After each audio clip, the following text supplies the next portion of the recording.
What is it about Mr. Farrell that makes you want to have him trapped? In Tigerland, he was in a boot camp. Here, he's in a phone booth. What's next? A shower?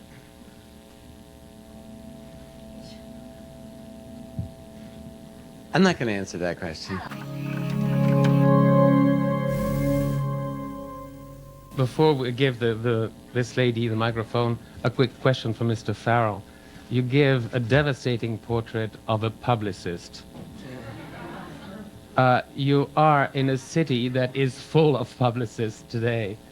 Any flag? No, I'm not going to the premiere tonight just in case something happens. But no, look. You meet. The publicist thing was a perfect backdrop because any badness or weakness that Stu had inside him as a human being was given the opportunity to be manifested completely by the clothes and by the clients and by the life that he thought he was living, or the way he thought he was, the coolness that he thought he had, which he didn't really even fucking have, you know. But I've met worse people than Stu, you know, serving me a fucking Burger King, driving a bus, working in a bank. I mean, there's bastards in every job in the world, and it's just about a human being, you know, more than a publicist. I'm not saying that because you're all in the room. I tell you if I hated it. And everybody's always spinning to us, and a publicist can't take a joke, fuck him. Okay. Exactly. Madam, then madam. Tracy Hansen, Global Reach News. Colin, which sequence in the movie touched the most your person? There was a lunch break in my trailer that touched my person pretty well. I think it was the fourth day. The final confession that Stu goes through, I suppose, because the way the confession was written and the way that I was trying to do it, I thought it should have been done, was that he doesn't even realize, when he starts the confession out, Stu, he's not actually going to confess to anything, really. I mean, he's kind of been healed, he's kind of got the medicine for his sickness without the medicine kicking in.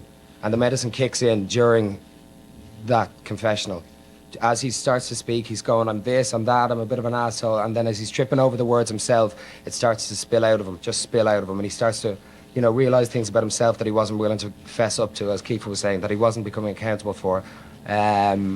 So that scene for me was a load of fun to do. And was, honest to God, was quite cathartic, you know. It was quite just to get rid of, because I'm not saying that I drew too many parallels between myself and Stu, but just to be able to even just pretend, to just act it and pretend that you're that, and to just get rid of that emotion was fantastic. And I'd gone through a lot with this fella as well. You know, I'd gone through a lot of scenes with him. We were just eyeballing each other and trying to find out the truth, and he was trying to find out what was going through me, and I was trying to find out what kind of man he would be. Would he be just another cop who wanted to put me down like the negotiator, or would he be someone that would actually have the time and take the care to listen to what might be going on? Because as we know, you know, everything isn't always as it seems, and so it was great. That scene for me was great fun to do, and a privilege to be able to be part of, you know. It's also the first and only take of it. It was the first thing in the morning on the 9th day of shooting, and I think it was about 6:45 in the morning, and I think you surprised yourself, and we were shooting the movie in continuity, and another great part of the tapestry are all the background artists, the extras, which is a term I don't like to use a lot. Extra sounds so extra, but the background artists that were working with us, they hadn't read the script, so they were following the story because they're part of it. And I think you surprised yourself with that. I think we all got surprised. It was really startling when he came out that morning and took that monologue, that scene. It was amazing, the commitment that he put out there, and that character is so difficult to play, and for him to be able to play that emotion, that depth of feeling was pretty startling to watch. I was really overwhelmed by it. I thought it was. Madam, then madam. Hello, my name is Mary Rose Doorley. I'm with the Irish Herald. Jeez, how are you? Hello, no, Everyone leave the room, please. Come on. It's fine. I'm not going to ask you if you're still going to Mass on Sundays. Oh, Jesus. No, what I'm going to answer you. Are you mad? Have you been reading the papers? What's been happening? He just wants to know if you brought a pint. That's all. We can organise that, no problem. No, but you played an incredibly nasty person, it has to be said, and played him with enormous sympathy. I mean, it's not often that we would have such sympathy for an incredibly nasty person. I wonder how you went about working on that and preparing for it. And Joel is laughing here. And I just basically that is it. What kind of techniques do you use for that? Jeez, techniques. There's just so many shades of grey in people. There's very few people, I mean, like the Milosevic's of the world that are just downright horrible and nasty and completely inhumanitarian. And this fella, without being completely nasty, I always just saw him as a guy who just took the wrong turn, and was probably just surrounded in his everyday life by people that were like him. But the thing about that was they might be able to live their whole lives and be happy being like that, whereas I think he needed Kiefer's character to give him a wake-up call. I mean, I've no doubt that Kiefer's character does this man, albeit in a very horrible fucking roundabout way, does him a huge favour. He really pulls him back, whereas he's on the precipice of living the rest of his life as a complete asshole. He'll do the dirt on his wife if it's not with Katie Holmes' character, with someone else within 6 months. He'll probably still father a child and mightn't be great and he'll never be home. Whereas that's about to happen and he's on the precipice of all those things. This character, Kiefer's character, pulls him back. You know, just pulls him back from that precipice and gives him a slap in the head and says, wake up, see what you're doing, see how your actions do affect other people, and come on, what about it? Let's make a change here, because you're young enough. I mean, he does pick someone that's the age that I am. He doesn't pick someone that's 55 and jaded and is so set in their ways that they can't change. He does me a favour, you know? Right, he killed those other ones that wouldn't change. Yeah. You know, I was just thinking, though, in a way, Kiefer played your role in Flatliners, because I was just thinking when you were speaking before, you make a call in a telephone booth to Julia at the end of the movie, and you say that we're all responsible for everything we say and do, is one of the last things you say. I think that it's a theme that we're all dealing with in our own lives, and I think Kiefer mentioned the Enron situation, but I know in the United States we've kind of fallen into this civilization of victimology, where people are not responsible for what they've done. It's their mother, their father, their government. The devil made me do it. The dog ate my homework, and Twinkies. the nanny shook me, or whatever. And nobody's responsible for anything that they've done. And I think in some ways, what we try to do with our stories is just try to, in the course of entertainment, try to add substance to it so that it's about something more than just fun and games. It's pretty interesting to watch. I mean, listening to Kiefer talk to your character, because you do wonder, it makes you look at all the wrongs that you've done, all the sins that you've had. Something very intimate about that relationship, the way you played that. I was kind of thrown when I first saw the film, because something about the choices that Kiefer was making that kind of got under my skin. As he was going at you. So I was really impressed with that. Okay. Where did the idea emerge from to have an entire movie? Larry Almost? Cohn wrote a script called Phone Booth, which and I think we've changed it quite a bit from the original characters, but the concept is still the same. And it was Larry's idea, and it was a great idea for a movie. We just didn't know if we could pull it off, but you can only do it with great actors. It's the kind of movie that all depends on the humanity of the people inside and outside the phone booth, and that really happened because of these three gentlemen and the other members of our cast who worked their butts off under very difficult circumstances to carry this off, and whatever's happening on the screen, they're making happen, just by the sheer will and force of their talents. Tell me you didn't block Times Square for 3 months. No, we walked out in the middle of Times Square. We walked out in the middle of Times Square on one of the coldest days of the year with Kiefer and with Colin and Keith Nobbs, who played his assistant, and a small group, and I don't even know if we had a permit. We just walked out in the middle of Times Square and started shooting, and did about 10 pages that day. And then they wouldn't block off a street for us, so we moved to LA, and our production designer, Andrew Laws, did a great job with turning 5th Street into making it look just like one of the side streets near Broadway. Madam? Giovanna Grazia of Corriere della Sera, Italy. Thanks for your movie. In a lot of movies, there is a kind of big brother at the end that has a sense of ethic, that think that can control the society in a bad or in a good way, like Kiefer Sutherland, like in Minority Report, another big brother. We call him Big Brother. Is a political term. Can you tell me something about that? Me? Yeah. Oh, yes. I think that there's an increasing panic to the fact that we have so little control over what's happening in our universe. And I think I'd rather have Kiefer speak about his character because whatever thoughts and choices he made internally to play this role are his.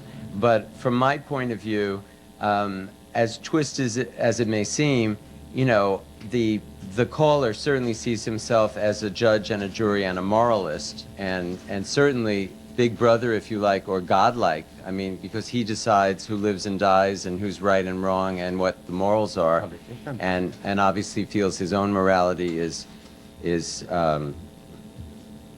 perfect, that he gets to choose. But flawless. but I'd rather have Kiefer speak about his character. I never thought of it as Big Brother. That connotates a larger organization. I think so many people in our society are held accountable for the way they live their lives, and I think a very few people seemingly are not. The Enron scandal is a fantastic example of people that have ripped off a large mass of people and seemingly are not being held accountable. And I think my character is someone who's just fed up with it. And he's now decided to follow people and make them accountable for what they've done, make them accountable for the lies that they've told, make them accountable for the way they've treated other people, make them accountable for the choices that they've made.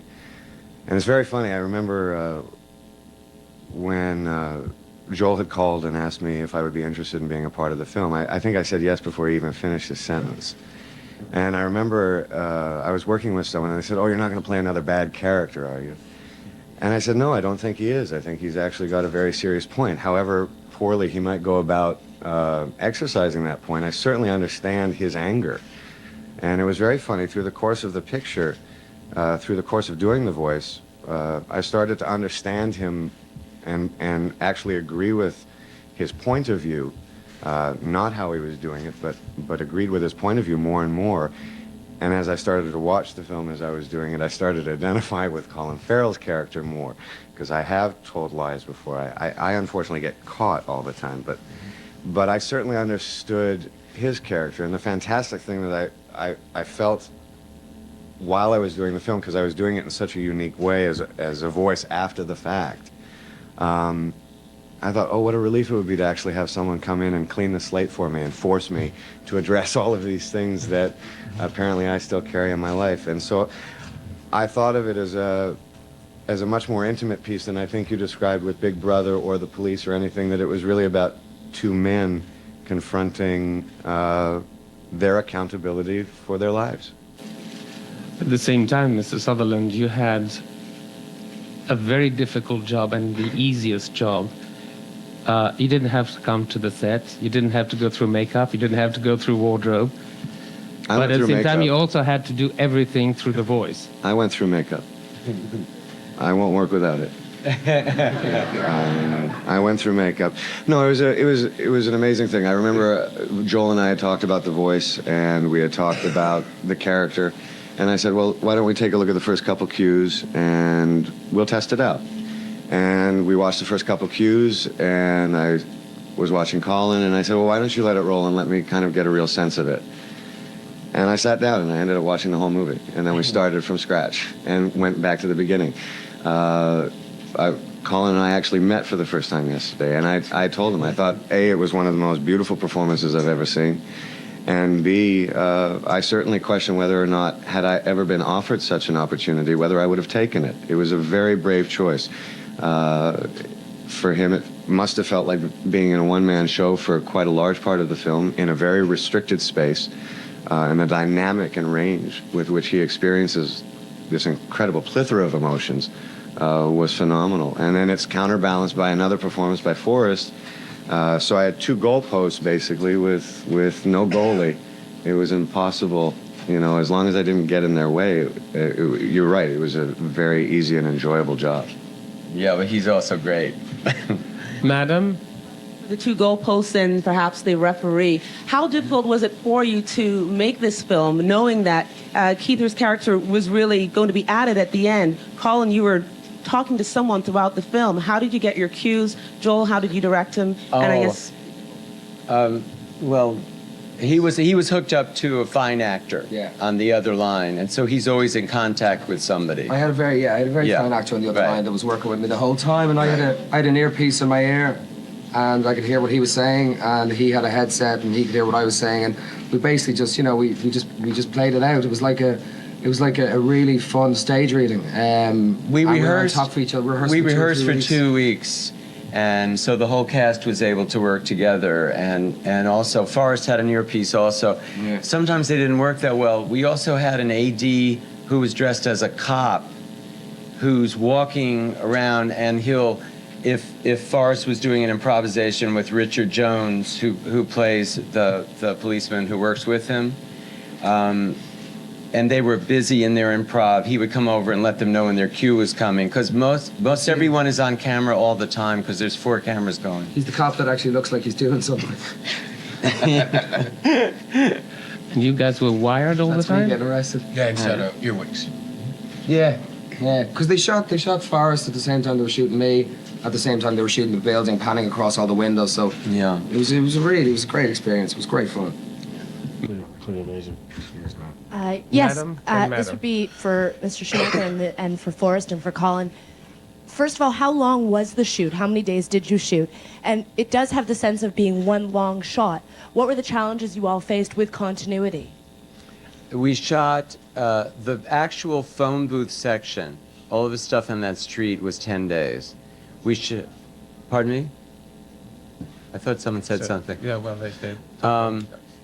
Sorry. The actual phone booth section was 10 days. We shot a half a day in Times Square, the opening, and then another day for Rhoda Mitchell's store, Katie Holmes' restaurant, Page 6 at the Post, some of the bits and pieces of the people that he's talking to on the phone. Those were separate sets. And I'm sorry, what was the other part of the question? Sort of keeping one that felt like one long shot.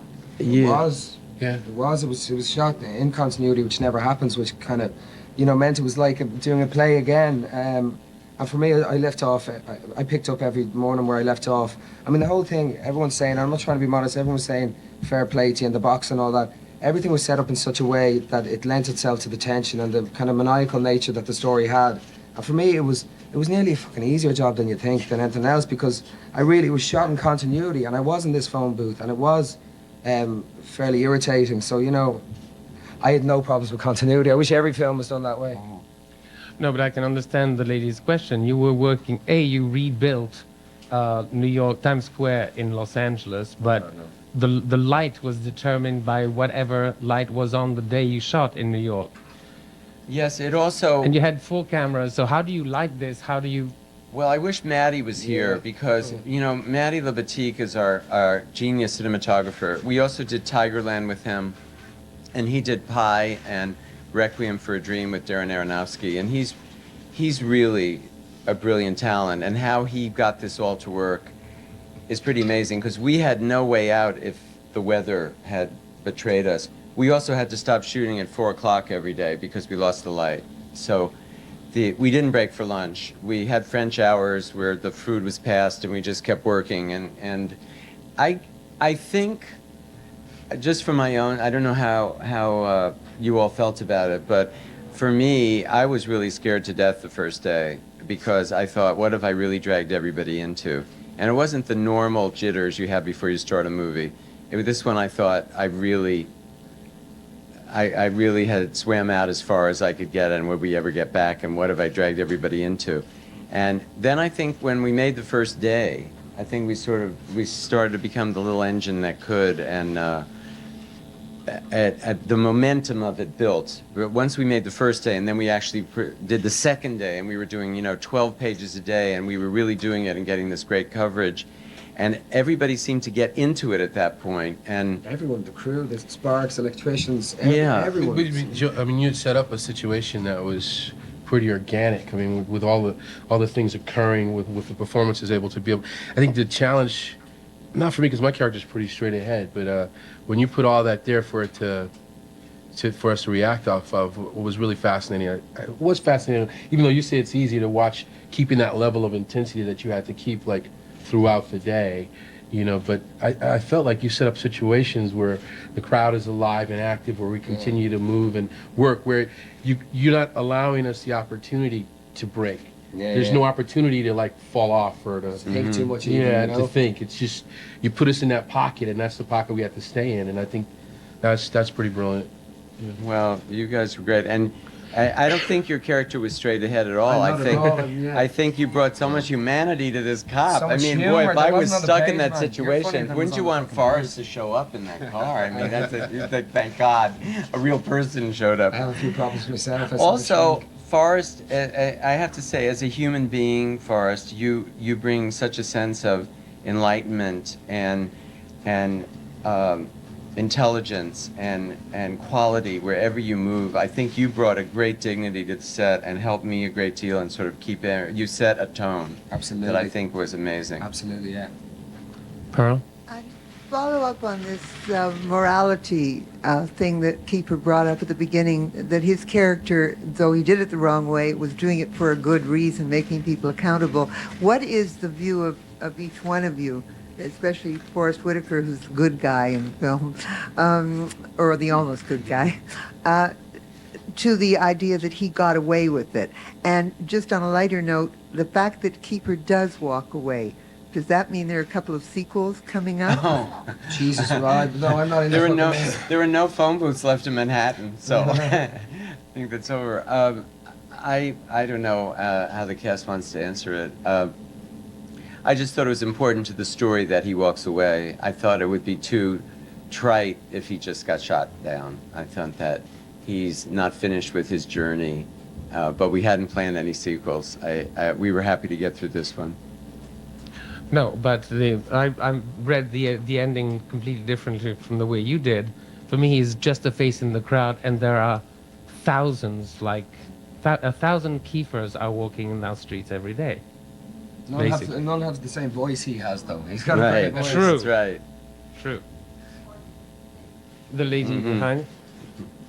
I thought it was always a symbol of what he'd set out to intend to do for myself, that he doesn't take the character's life. I mean, you could say it's as a result of the police coming, that he panics and all that. But no, I mean, he had to, when the guy dropped back that pizza, which is in the first 20 minutes, he had to take that guy's life then. So I think he had every intention, if it does work out for this kid, almost as a hobby of him to keep going, that he will keep an eye open for me, but that he was never going to take my life if I did do what he intended me to do. And it's very down to the wire at the end of it. But it was and it works, and it comes across because of the way Kiefer, of course, played it, that there is something, of course, that's very intimidating, very scary about the things he's saying and the way he's saying them and the way he's tickling things out of me, and he's forcing me to react in a certain way based on what he's saying and how he's saying it. But there's at times, it's not that scary at times, because you do hear a little empathy or a little something or a little, do this because I fucking want you to do it. Go on, I dare you do it. I want you to be better. And then at the end, for me, that's confirmed, because he does that creepy thing, which is, I'll be watching you. You did good, Stu, but don't go back to the way you were. He's also too smart to get caught. Absolutely. He's ahead of everyone, and so he also has taken into account that maybe they will trace him in some way, and so he has that all figured out long before any of this happens. Yeah. He's ahead of all of you. Yeah, but the notion that you're still accountable, what Colin just said, is really important. I think It is. and that's what that moment when he's looking in that. Yeah, man, it's really kind of throws you. It's the consequence of integrity. If you desire any kind of ethic, any kind of personal ethics or integrity or accountability in your life, you can't do one thing and get it. It's something that is constantly a challenge every day of our life. And just because you've handled this last situation well, the next one challenges you again. And it's it's a huge responsibility, and what the character is saying at the end, the caller, is that I'm still watching you, which is your conscience is still watching. Yeah. I don't know how Kiefer feels about it. It's an aggressive Jiminy Cricket. Much cuter. Adam? Mr. Sutherland, would you like to do a follow-up to this movie? Do you see a lot of meat material? In all fairness, it's never occurred to me. It was one of those fantastic situations, and in all fairness, I've had a very good year, and I was sitting. I remember after watching the film, and really not having any intention of watching it through. My thought originally was to basically work with Colin. His performance was locked and set, and I was going to play with it as I go and kind of discover it as I went. And I just couldn't help but watch the film. And then I remember at the end of it, I kind of put my head down and went, wow, this year just keeps getting better and better and better. And it was one of those fantastic things to kind of be a part of and go, they had to do all this work, and now I get to walk in at this stage and luckily be able to tell my kids, wow, I got to do this film with these great actors and something that I knew was already good. And really I felt, just don't get in the way. And so it had never occurred to me that they would make another film. So I would certainly be honored to work with these people again, whether it was in any circumstance. But I hadn't thought about a sequel, certainly. I'm afraid our time is up. Thank you very much, ladies and gentlemen. Thank you very much. Thanks, guys.